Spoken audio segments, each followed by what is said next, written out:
Hello, and welcome back to the Gamer Crafting channel and the very first ever episode of our brand new series, Attempted NERDER.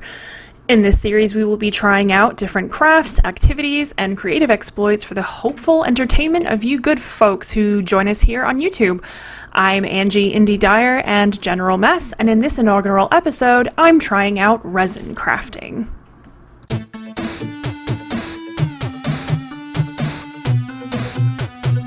Before we dive in properly, I have to mention a fact that you won't see my face ever in this video, and that's because PPE, personal protective equipment, is absolutely necessary for resin crafting. You will need a respirator rated for fumes, as well as nitrile gloves, and a ventilated space, which for most of us without additional equipment and space means working outside. As it's winter here in the UK, I had to create a little box wrapped in a heated blanket to cure my resin so that the fumes were not inside my small apartment.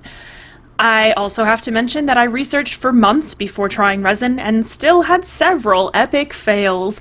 This is a craft with an extremely high learning curve if you have something specific in mind that you want to achieve, which for me was lovely, sparkly dice for tabletop gaming.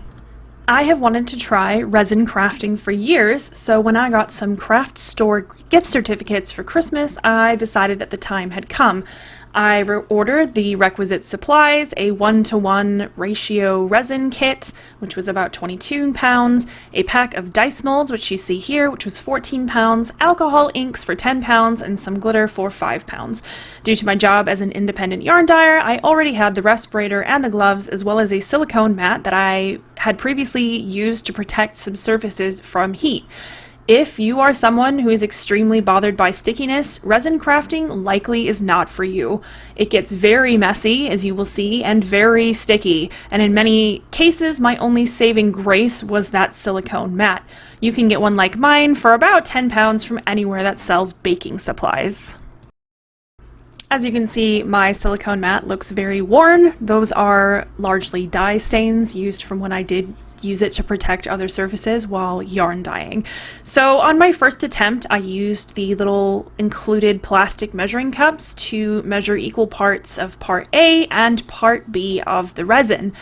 I put part A into a hot water bath as recommended by many different resin videos to sort of thin the mixture and make it easier to mix.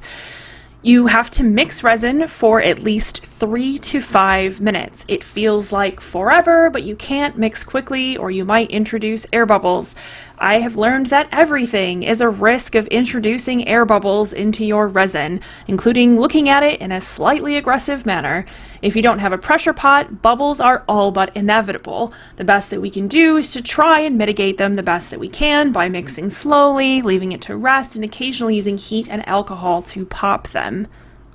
I purchased a pack of 10 different alcohol inks, which are perfectly fine for epoxy resin, which is what I was using, but do not work with UV resin. So do keep that in mind if you decide to try UV resin. So I mixed up part A and part B, and I mixed for between 5 and 6 minutes. I cut out a lot of that so you didn't have to look at it. And then I added some drops of green and some drops of white and some drops of teal.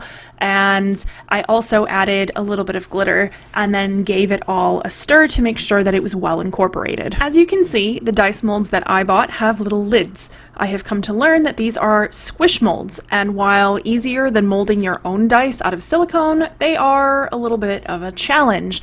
I pipetted in the resin after adding in the ink and the glitter, and it took forever, and it made me very strongly resent pipettes.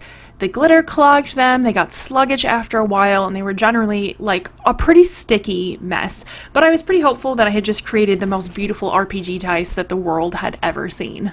Upon demolding them the next day, 24 hours later, I had the nasty shock of reality that people are rarely perfect at something the first time out, which is always a disappointment.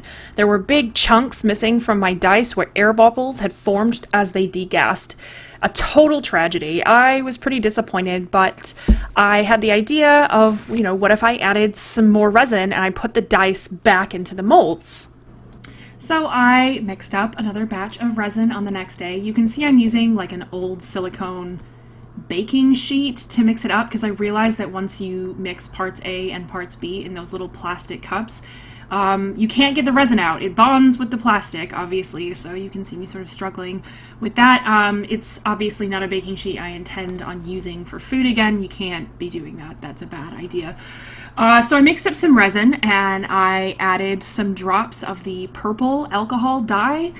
Annoyingly, it casts very pink when it's dry, which gives it something in common with my problematic fave yarn dye.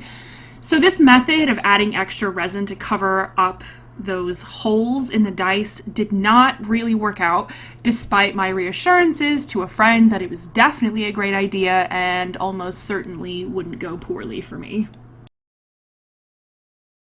So as you can see, my attempts to fill in those holes with extra resin didn't work. I ended up with the same problem of holes caused by the degassing, and they look really messy. They're not very functional dice.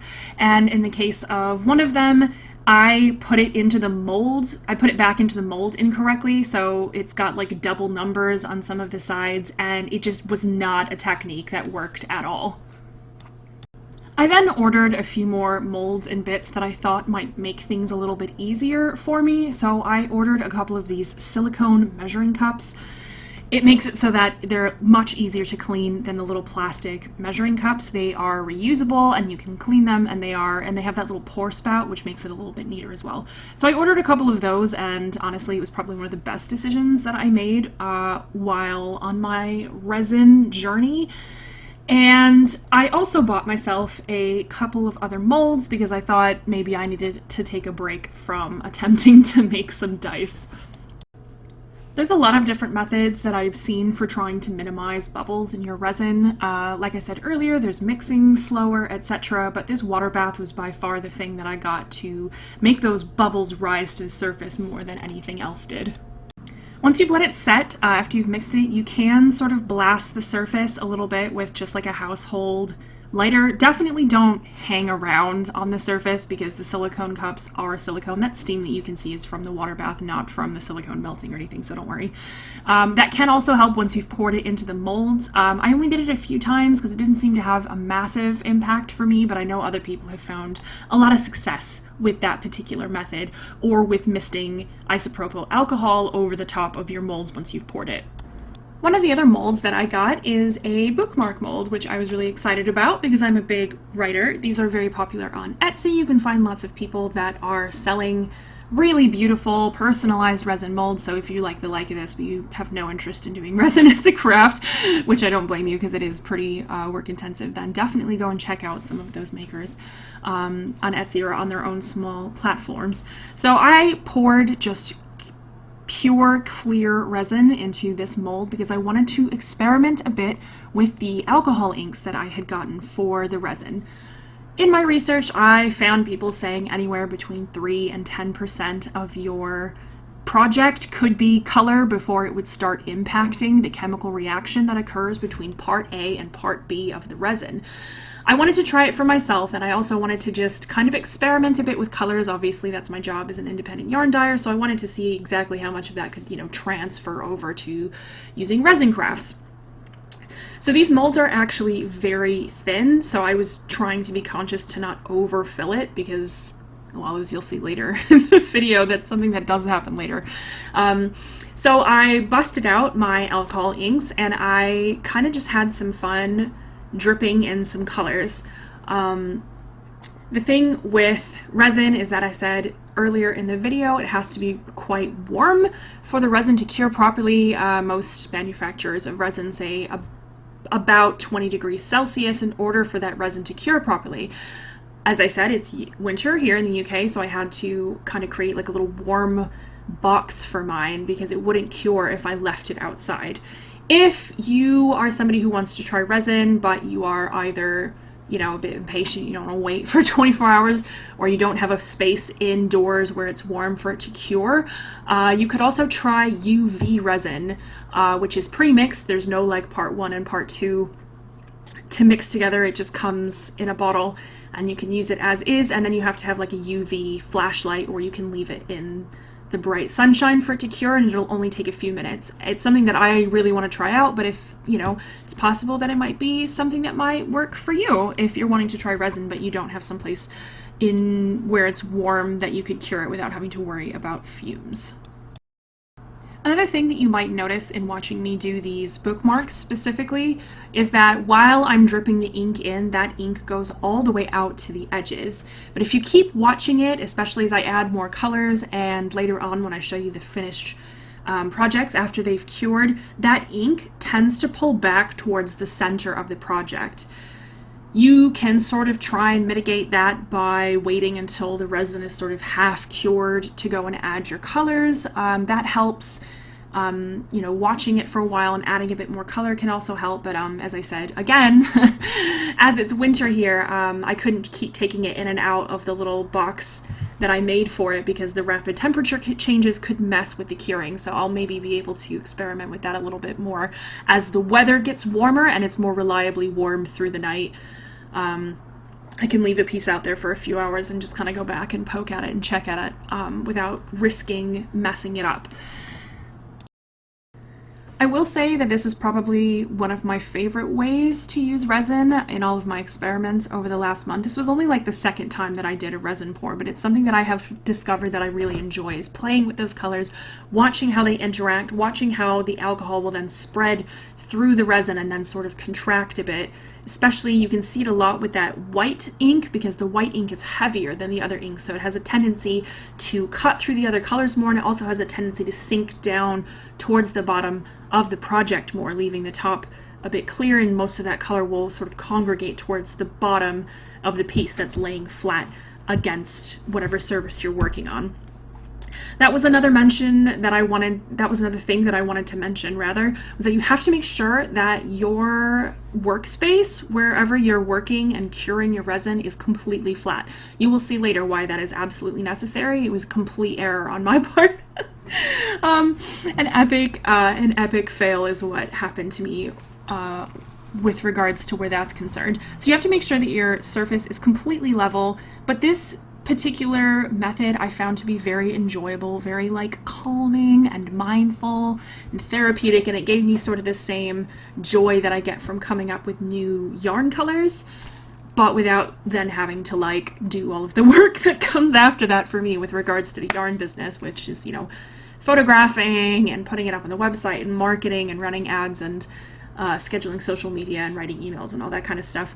With this, it was just purely for my own enjoyment, even though I realize that this is now on my on my business YouTube, but that's okay, because at the time, I didn't care. At the time, I was just like, whatever, I have my phone set up, and it's all good. That's another thing you need to make sure of when you're working with resin. Don't touch your phone, and don't touch your glasses. I absolutely wrecked a pair of glasses because I didn't realize I had resin on my gloves, and I touched my glasses, and they are totally ruined now.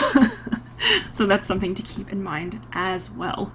Going back to the resin dice making, as you can see, my silicone mat is getting very messy. This particular method is called the Petri method. So you pour in a little bit of resin into your, whatever mold really, but I was using dice molds. That's where I've seen this method the most. So you pour a little bit of resin in, maybe like a third or maybe half, and you put in a couple of drops of color, whether it be one color or two colors, and then you fill up the rest of the way with your resin. And due to the way that the alcohol ink moves through the resin, you'll get like a really cool effect, which sometimes works really well and then other times doesn't. As you can see, I also decided to add some extra glitter into this. I was very confident that this was going to be the time that it worked really well, and then dumped a whole bunch of glitter in it. So another good reason for having an actual workstation rather than trying to just do this, where someplace where you have to do actual work later on, because it does get messy.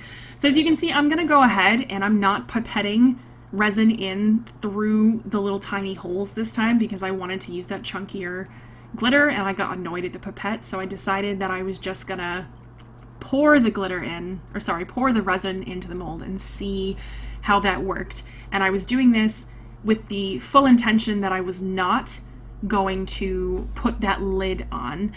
I had watched a video from another YouTuber here who does a lot of dye stuff called the Ribinator, and I saw his attempts at trying to put those little lids back on once once there was resin in there, and it was just a huge sticky mess, and I knew that if he couldn't do it, somebody who does this all the time, I sure as heck wouldn't be able to do it. So my intent was, well, I'll just leave that face of the dice off, and I will see how that works. And as you saw there, I used a little bit of flame there to get rid of a couple of the bubbles. I don't know how successful that was, though. So here you can start to see my second epic fail, and this is arguably more of an epic fail than the dice with the holes in it. So I don't know whether it was an issue of temperature or whether it was an issue of mixing the ratios incorrectly, but this resin never cured. I left it for days and days, and then it's just a mess. The resin never cured properly. It was gummy, it was still loose, it was very sticky, it was unsalvageable. It was just a big sticky mess. Horribly sticky. As I said, if you are somebody bothered by stickiness, resin probably is not the craft for you. So most of these did not turn out well. There was a couple that were sort of okay, but still quite bendy. So that's meant to be a bookmark, and it probably shouldn't be doing that. It was bendy and then it snapped, probably because maybe I should have let it cure a little bit more, but it still wasn't cured on the inside. And you can see there that you can see my fingerprints, well, sort of through the glove prints there on the resin. So again, I don't know whether that was an issue of me mixing improperly. You do need to have equal parts of A and B. And I did learn that when mixing, either in silicone cups or wherever you want to be mixing, that you really should be eye level with the little spouts, you know? This is something that we all learned in, science and chemistry class, but you get older and you're like, it's probably not that big a deal. I can sort of see it from here. No, definitely be eye level. Otherwise this too could happen to you. So please do learn from my bendy bookmark mistakes. From that same batch, those really cool looking Petri dice that I was making, those also never cured. They stayed sticky and gummy, and this was after almost a week of me leaving it and hoping that it would magically cure, even though that chemical reaction should definitely start taking place. And really, it should be fully cured for the most part within 24 to 48 hours. If it takes longer than that, it's probably not going to cure. You can see what an absolute unholy disaster mess this is, and I'm trying to scrape it out with the popsicle stick. I'm trying to get rid of it. It's all over my gloves. It's possible that this is when it ended up on my glasses because it was just everywhere. And as you can see, it was also really difficult for me to get purchase on that silicone mold to get the dice out. With silicone molds, most of them are pretty resilient, but you want to resist pulling or like ripping at them, because if there's a tear in your silicone mold, then you can't use it again because your resin will seep into that crack or into that fissure, and it's going to ruin whatever project you're working on. So this is me trying to get the dice out without ruining the mold, because I knew that I wanted to keep the mold. I just wanted to get rid of the messed up, unusable dice on the inside, which I eventually did, but then I had to go and change my gloves because it was so sticky. Never one to be deterred, I decided to mix up another batch of resin to assuage the pain of having that epic, horrible, failed batch. So this is silver leaf. It is literal leaves of silver. If you've ever worked with gold leaf, it's a similar thing. It's messy and it's annoying. I had it left over from a different craft project that I was working on over sort of the Christmas period, and my lovely wife basically banned me from ever using it in the house again because those little pieces of silver leaf they just get everywhere. It's like using glitter indoors, except they float through the air like tiny silver demons. So I decided, well, if I encase it in resin, then it should be fine. They won't be flying around, and I work with resin outside anyway. So I decided to mix this in. I'd seen some people that had done it to a lot of success. I'd also put a couple of drops of black alcohol dye in there to darken it up. So you can see that my gloves are still very sticky. So I wanted to see how that went, and I tried it out in another new mold that I bought. I bought this mold because I just thought that it looked really cool. I've always been a big fan of, space and moons and moon phases and all that kind of thing. So I bought this because I thought it would look really cool, and I put the silver in because I thought that it would work really well, and I was determined to not let resin defeat me after my horrible epic fail. I just knew that I was so discouraged after that resin that didn't cure properly that I had to dig out with my hands. I knew that I had to get back on the resin horse immediately or I would just never return to it. You know, I just knew that I couldn't let the disappointment linger, or I would never return and this video never would have been made. So as you can see, I'm pouring things in I'm still getting used to how much a mold takes, you know, making sure that everything, you know, is covered and that there won't be loads of air pockets, but also that it won't overflow. So I was being very careful, and I had also bought this mold as well as the bookmarks because I thought, well, maybe dice is just too advanced for for a resin beginner. Maybe I need to try some molds that are flat. I can see everything that's going on. I'm not having to deal with like pipettes or, you know, little imprints or anything. And so I wanted to make these very foolishly. It came with, you know, some string, some ribbon that you're supposed to put into each of the compartments before you pour the resin, which then will encase the string inside of the little thing to make a, you know, like a little mobile or a window decoration. But as you can see, I didn't do that. So now, so now I had all these different moon phases that just, what am I going to do with them? I don't know. So remember when I said earlier that you need to make sure that your work surface is on an even and flat surface? This is what happens when you don't do that.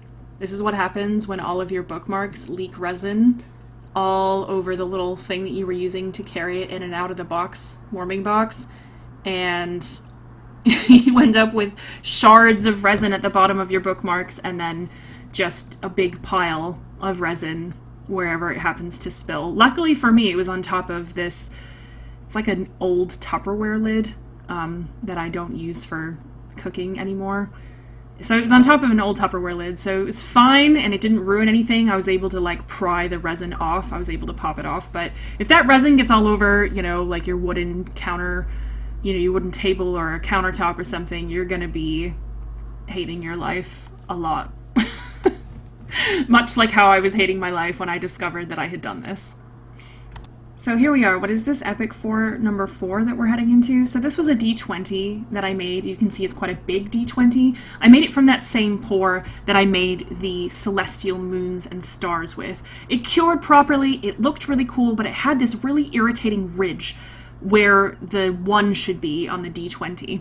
As I said before, I sort of gave up on using the lids of the squish molds because I wasn't able to get it to work without massive holes in the dice, so I started leaving them open-faced. So I did that, but I ended up with this weird lip, and then I sanded it down, and then the sanding made it kind of grubby looking, and it wasn't shiny anymore, so I thought, okay, well, I'm gonna make up another batch of resin, and I'm gonna just gently, like, paint the face of it with this paintbrush to make it shiny again, to make sure that, you know, it looks really nice. And that ended up being a fail. This looks fine, right? This looks great. But this ended up being a fail because this batch that you see me painting the D20 with, very gently so that it looks like a beautiful D20 when I'm done, this batch of resin also did not cure properly. So this gorgeous D20 dice that I made that I was like, oh, it looks kind of scuffed on this side, I'm just gonna try and neaten it up. I ended up completely ruining it by trying to make it better, which is, I don't know, some sort of weird shorthand for my life. After that epic fail, I decided, again, I had to just keep trying. I had to get my head around it. I had to just keep trying to make sure. I talked to a friend of mine who does a lot of resin crafting, has been doing it for years and years, and obviously knows way more than me. And she made the very excellent suggestion that when mixing your part A and part B resin, mix it up, let it set for a few minutes like you would normally, but then to transfer it into another cup to finish your mixing, just to make sure that everything is perfectly mixed. When I told her the issues that I'd been having, she said it sounded like it was an issue. Very likely it was an issue with not mixing long enough, not mixing thoroughly enough, and that can cause a lot of problems.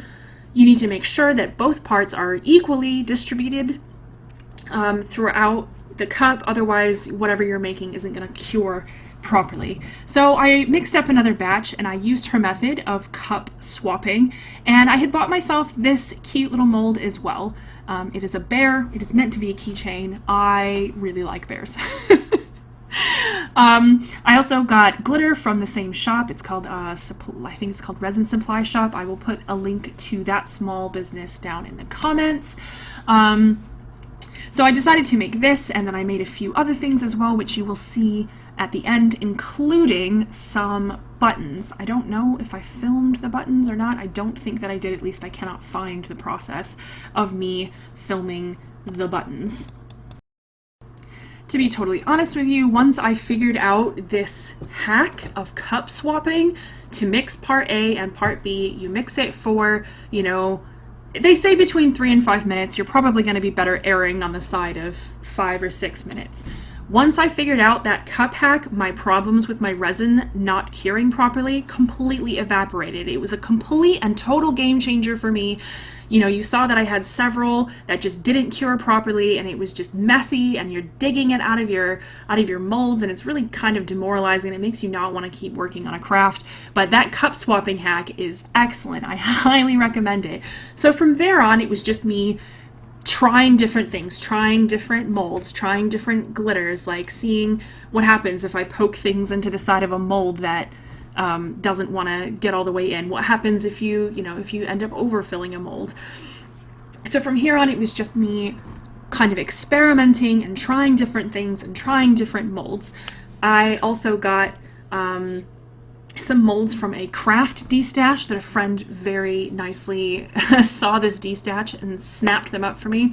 So a bunch of these molds were from a craft destash. Some of them were from things that I already had laying around from other projects, and then some of them I did buy. And it was, for me, I really wanted to come up with a method to get the perfect resin dice. I wanted to have perfect, sparkly, beautiful, amazing RPG dice, the kind of dice where you show up to your D&D session and everyone at the table sort of just like gasps with awe. And I'm going to be honest with you, while a lot of the dice that I made were very sparkly and very pretty, as far as getting them to be perfect, I feel like you actually really do need a pressure pot. I do not have a pressure pot and told myself that I definitely wouldn't get one, but now that I have been doing resin for about a month, not every day, obviously, but I've been doing resin for about a month, and I really do enjoy it, so I'm thinking maybe I will sometime soon invest in getting myself a pressure pot. What a pressure pot is it's basically a sealed chamber that you then hook in with a vacuum pump that sort of like, it helps your dice degas, and it gets rid of all those annoying little bubbles, and it makes sure that you don't have like those big cavernous chunks out of your dice like I was struggling with in the beginning. And while the ones that I made that are missing that face on the lowest number, it's not terrible. If you're rolling a 1 and an RPG, you're probably not happy anyway. It's already a critical failure.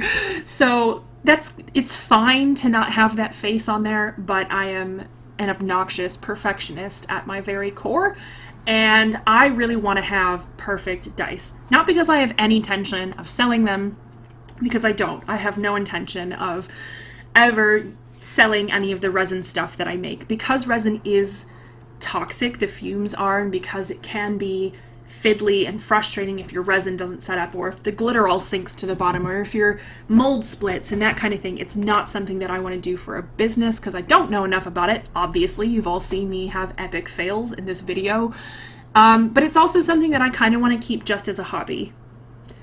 I know that society now says we should all monetize our hobbies at all times, but like I've already done that twice, so I feel like I can just keep this one as a hobby for myself. So I was just trying a lot of different things. I was trying different molds. I was trying different methods. I was getting really excited with the results that I got for the resin buttons that I made, because I don't know, I feel like it's difficult to find buttons that I really like for projects, my knitted and crocheted projects with buttons. So it was really exciting to make nice buttons. I really enjoy the sort of methodicalness that you have to prepare resin, like it has to sit for this long and you have to do this and you have to do this. To me, it has very much the same appeal of baking, except that you don't eat the resin at the end.